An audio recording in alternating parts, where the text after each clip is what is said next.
Dalam nama Bapa dan Putra dan Roh Kudus. Amin.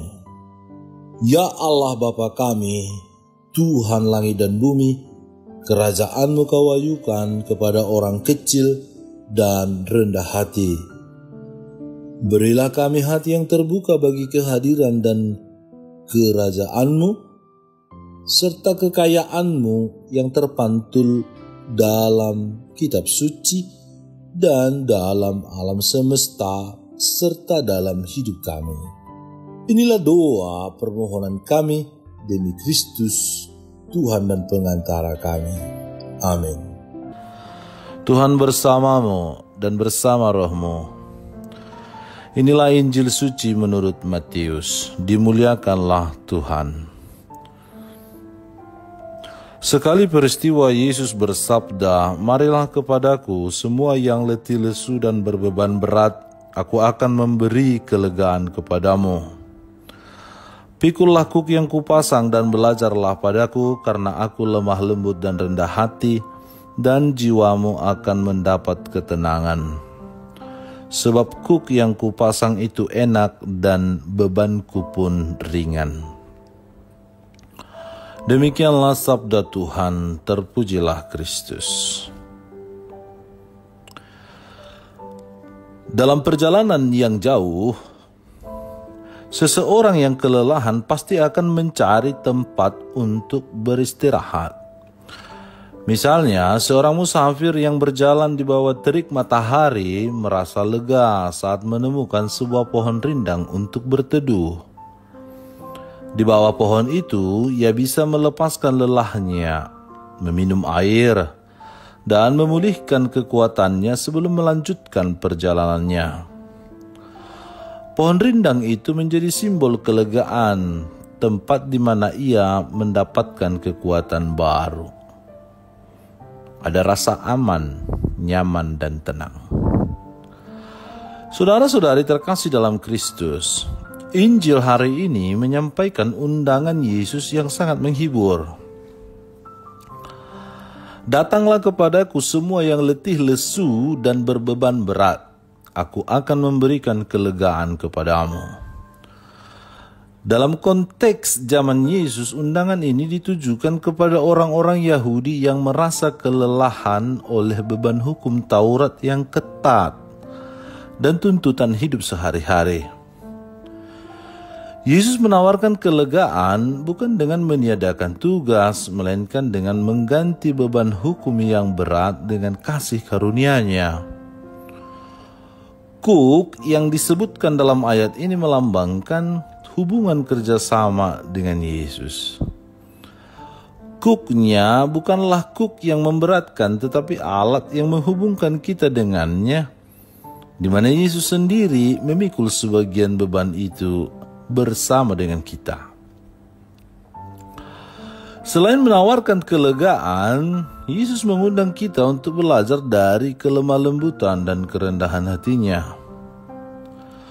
Kelembutan Yesus memancarkan penerimaan tanpa syarat, sementara kerendahan hatinya mengajarkan kita untuk berserah pada kehendak Allah. Melalui kedua hal ini, kita tidak hanya menemukan kedamaian fisik, tetapi juga kedamaian batin yang sejati. Dalam terang hermeneutika, undangan Yesus ini adalah janji kekal bahwa kehadirannya membawa pemulihan dan pembaruan bagi semua orang yang datang kepadanya dengan iman dan kepercayaan. Masa Advent adalah waktu penantian yang penuh harapan. Di tengah persiapan lahiriah untuk Natal, kita seringkali dibebani oleh kesibukan dan tekanan hidup. Injil hari ini mengingatkan bahwa Yesus adalah jawaban bagi kelelahan kita.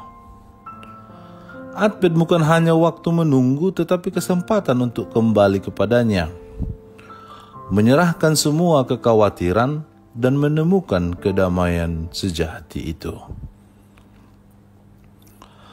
Dalam masa Advent, kita diajak untuk menenangkan hati dan fokus pada persiapan batin.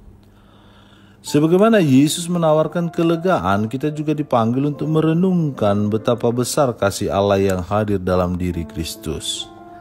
Dengan mendekat kepadanya melalui doa, refleksi, sakramen rekonsiliasi atau tobat, kita membiarkan Tuhan membawa damai dalam hidup kita. Advent adalah momen untuk menyadari bahwa kelegaan sejati datang bukan dari hilangnya masalah, tetapi dari kehadiran Tuhan yang menyertai setiap langkah hidup kita. Pesan Yesus dalam Injil ini dapat kita wujudkan dengan menyediakan waktu untuk datang kepadanya melalui doa dan meditasi. Advent menjadi saat yang tepat untuk menyerahkan beban hidup kita kepada Tuhan, memperbaharui hubungan dengannya, dan menerima damai sejati yang Ia tawarkan. Kita juga dapat memanfaatkan kesempatan ini untuk memperbaiki hubungan dengan sesama melalui kasih dan pengampunan, sehingga kita menjadi pembawa damai dimanapun kita berada. Selain itu, kehadiran Yesus yang membawa kelegaan menginspirasi kita untuk menjadi sumber kelegaan bagi orang lain. Dengan tindakan sederhana seperti mendengarkan, membantu, atau mendoakan mereka yang membutuhkan, kita ikut mengambil bagian dalam misi Kristus untuk membawa damai ke dunia. Pikullah kuk yang kupasang dan belajarlah pada aku, karena aku lemah lembut dan rendah hati, dan jiwamu akan mendapat ketenangan. Ya Tuhan yang Maha Pengasih dan Penyayang, kami bersyukur atas pendampingan dan tuntunan-Mu lewat malaikat pelindung. Semoga kami semakin peka akan tuntunan dan bisikan suara dari malaikat-malaikat pelindung kami. Bunda Maria, bimbinglah kami semua anak-anak-Mu. Malaikat pelindung kami, jagalah kami agar tetap berjalan secara tepat dan tidak tersesat. Dengan pengantaran Kristus Tuhan kami. Amin. Tuhan bersamamu dan bersama rohmu. Semoga saudara sekalian dibimbing dan diberkati oleh Allah yang Maha Kuasa, Bapa dan Putra dan Roh Kudus. Amin. Allah Bapa kami, penuntun kehidupan, Engkau telah menuntun Abraham menuju tanah terjanji. Engkau juga menuntun bangsa Israel menuju tanah Yerusalem melalui tangan Musa. Kini kami umat-Mu keuskupan Padang sedang berjalan bersama dalam sinode kefikepan menuju keselamatan yang Engkau janjikan dalam diri Putra-Mu Yesus Kristus. Tuntunlah peziarahan hidup kami dengan kuasa Roh Kudus-Mu, agar kami tetap tabah, sabar dan setia menghadapi kesulitan dan tantangan hidup. Bimbinglah kami supaya mampu berjalan bersama, saling meneguhkan dalam iman, harapan dan kasih. Bunda Maria, doakanlah kami putra-putrimu sepanjang sinode kefikepan ini berlangsung.